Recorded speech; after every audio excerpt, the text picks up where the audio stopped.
Podríamos definir una función en Excel como un elemento que presenta fórmulas predefinidas. Es decir, haciendo referencia a un nombre de función, podemos aplicar una fórmula sobre un conjunto de parámetros. La sintaxis de una función en Excel es la siguiente. Primero, se coloca el signo igual, con lo que estamos diciendo que vamos a ocupar una función, seguida del nombre de la función, y luego entre paréntesis ingresamos los parámetros que me solicita la función.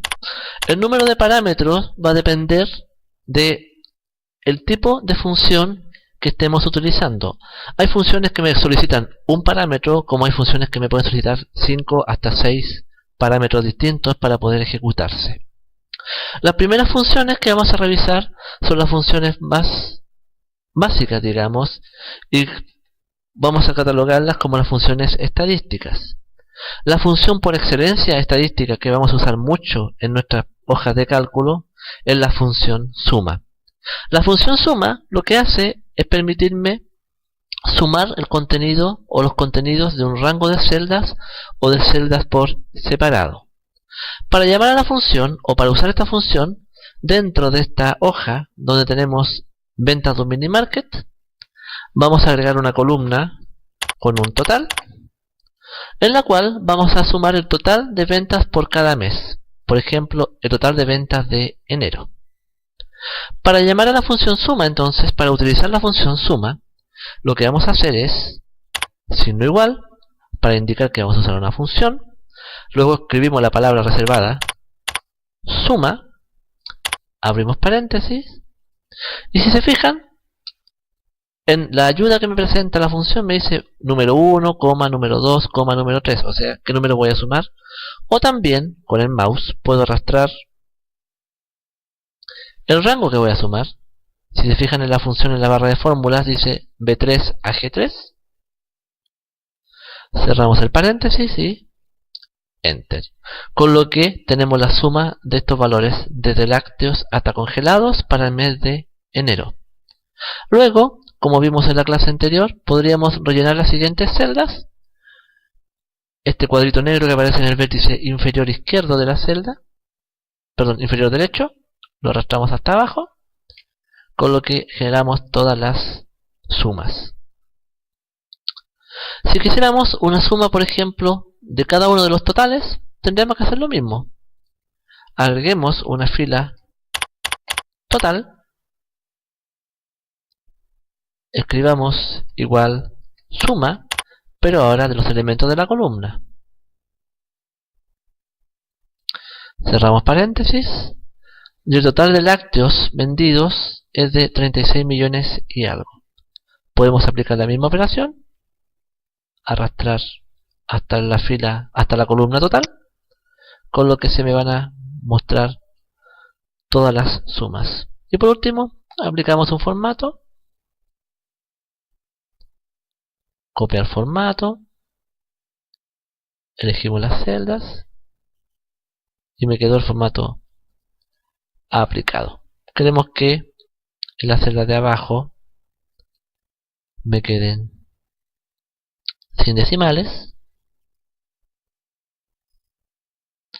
y también en el formato de celdas, formato numérico con separador de miles. Y con eso hemos usado la función suma para sumar los contenidos, en este caso por columna y en esta parte por fila.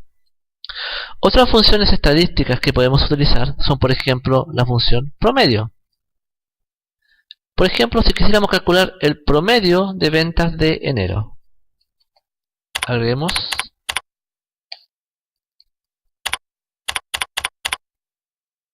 una nueva columna y vamos a decir promedio. Para llamar a la función promedio, indicamos el rango de celdas desde lácteos hasta congelados y Enter. y ya tenemos el promedio de venta de enero. Para el resto de los meses hacemos lo mismo. Y como se fijan, la opción promedio también me pide solamente el parámetro, en este caso el rango, o qué números quiero promediar. También podríamos usar otra función, como la función mínimo, que me calcula el mínimo valor dentro de un rango. Vamos a buscar lo menos vendido en el mes de enero, por ejemplo. Para eso, signo igual, para iniciar la función, min, que es la función mínimo, y indicamos el rango donde queremos calcular el mínimo. Enter. Los menos que vendí fueron 221.964, que si lo buscamos acá, es en carnes en el mes de enero. Y nuevamente podríamos rellenar el resto de los cuadros. De la misma forma que calculamos el mínimo, podríamos calcular el máximo. Signo igual, la función para calcular el máximo es max. Indicamos el rango de celdas, cierro paréntesis, y nuevamente copio al resto de las celdas para tener los máximos vendidos de cada mes. Hay otras funciones como la función contar, contar sir, sumar si y aleatorio, que vamos a verlo en la siguiente sesión.